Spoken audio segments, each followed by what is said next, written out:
Hey Narwhals, I'm your host Luke Narwhal, and welcome back to another weight loss video. I hope you enjoy. Monica Geller and her inner fat girl. I was watching Friends last night, season 4, episode 2. Monica gets a date with the popular guy of their high school days, and Rachel isn't happy about it because the guy, Chip Matthews, cheated on her at their senior prom. Monica tries to explain why she wants to go on the date. Monica: back then, I thought I would never ever get the chance to go out with the Chip Matthews, and now he's called me up and asked me out, and the fat girl inside of me really wants to go. I owe her this. I never let her eat. And that really spoke to me. Right now, I'm still a fat girl. I'm in the midst of making a lifestyle change, and at the end, I will reap the rewards of being at a healthy, lower weight. However, there will always be a fat girl inside of me, a little fat girl who preaches overindulgence and instant gratification. I stopped at McDonald's on my way to work this morning to grab my usual coffee. My inner fat girl gleefully pointed out a delicious looking blueberry cheese Danish in the glass cabinet on the counter. I hesitated and started doing some quick mental math about how I could eat less later. There were little placards sitting neatly in front of each type of pastry. 330 calories read the one for the Danishes. That was enough to snap me out of it. I wasn't even hungry. I had a good lunch in my bag that included a yummy 120 calorie tapioca pudding for my afternoon snack. I said no to my inner fat girl, and I'll be denying her many times, not all, for the rest of my life. I think there's something really true about this. There's an interesting TED Talk that someone posted about recently that really stuck with me. The talk is about how to maintain significant weight loss, and the main point the speaker makes is that what you really have to do is treat obesity like a chronic condition. At first, I had a really negative reaction to this because I don't want to have to think about myself as obese forever. But the more I've thought about it, the more I think there's actually a lot of truth to it.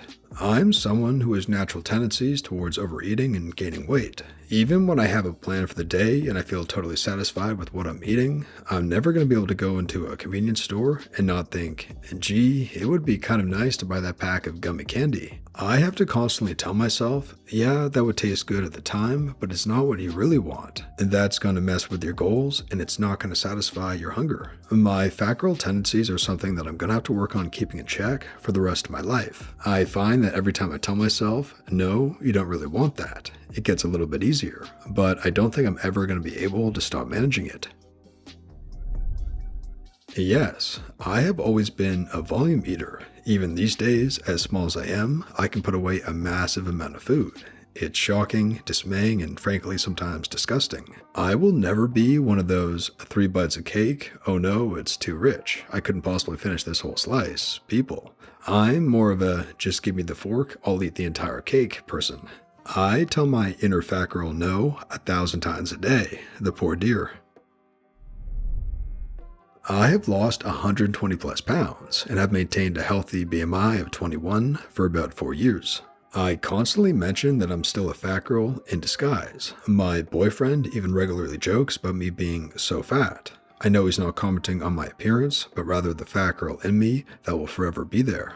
I understand you, sister. It's tough, but you're right. She's always in there, wanting all those cookies and sweets and burgers. I'll indulge her on occasion, but she's forever insatiable. I don't mean to be doom and gloom, just trying to commiserate. I've been thinking about my inner fat girl a lot lately, as I've upped my exercise. So now, even my outer fit girl is hungry all the time, making my inner fat girl ravenous. Sigh.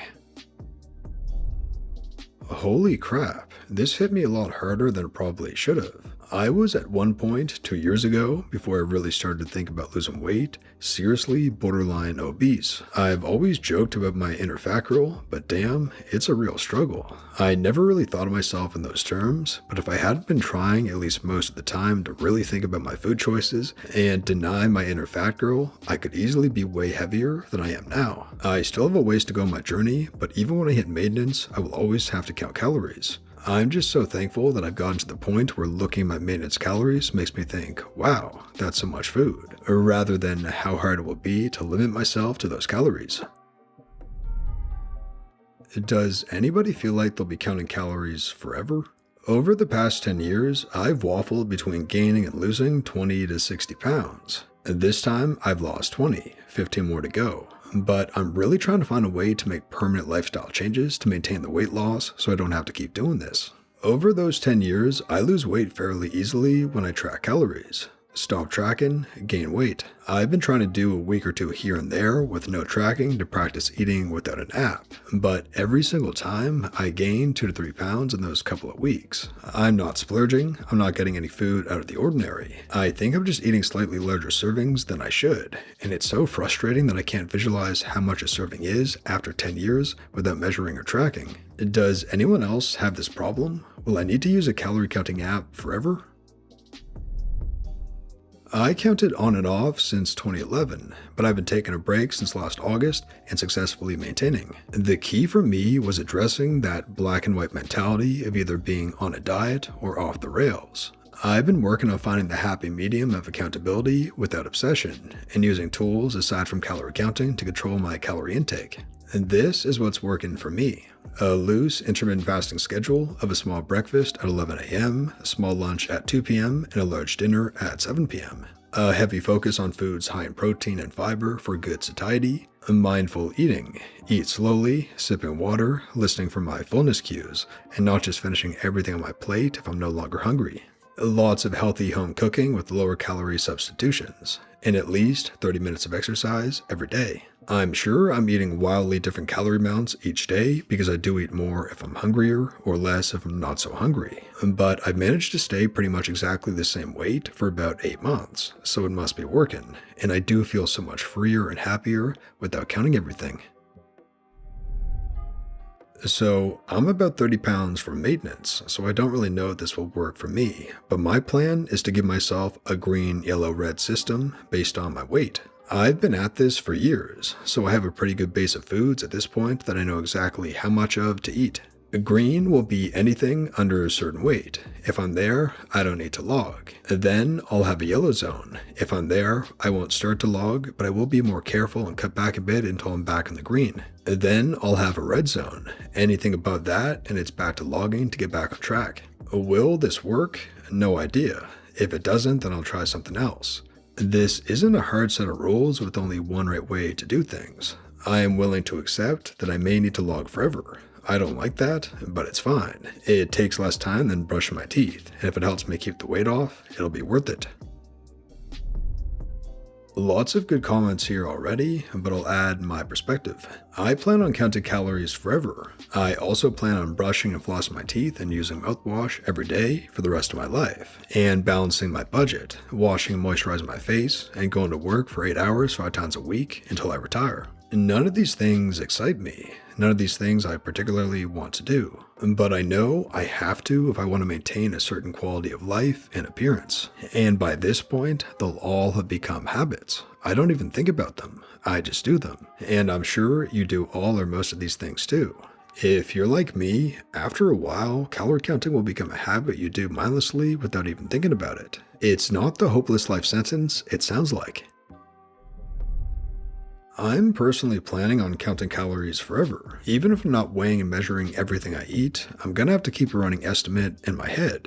At my height and activity level, that extra 100 calories here and there really makes an impact. I lost about 100 pounds 10 years ago, and I've kept off the majority of it over that time. But when I don't count, the weight invariably goes up, so it's gonna have to be my lifestyle. Forever, and I'm okay with it. I'm done with gimmicks, fad diets, crash diets. I'm learning portion control, about healthier foods, swapping old favorites for new. My breaks from calorie counting come in the way of meal prep food and snacks that I have in the freezer and fridge. The recipes are already in my MyFitnessPal. Grab and go, click and log. I have too many ingrained bad habits my lizard brain will happily drag me back to and has before. Counting calories and following Seco has helped me cut the dreaded back with friends syndrome. Kudos on your 20 pounds loss. This is my millionth time going through the process, and I think I'm going to need to do food logging for life to ever have a chance of maintaining. I always find myself slipping into the it's just one fallacy and not tracking what's actually going into my body. Tracking keeps me accountable. I'm not one of the people who will ever be able to have a normal relationship with food and not log it. I probably will be. I lost over 50 pounds twice in 10 years, and smaller amounts numerous times in between. I don't dislike tracking my calories, and I've worked to make it an emotionally neutral part of my life. My periods of not tracking are directly linked to self-destructive binging. If I choose not to track, it's a willful choice to help myself ignore extreme unhealthy eating behaviors, not just a few hundred or even 1,000 calories over goal, which I'm usually good at logging and moving on from. Tracking keeps me honest about not only what I'm eating, but also how I'm approaching food. What seals the deal for me though, is that when I'm not counting, I spend more energy thinking about whether my food choices are balanced, proportionate, and deserved. Whereas when I'm tracking, I give myself much more food freedom, which ultimately makes my relationship with food better.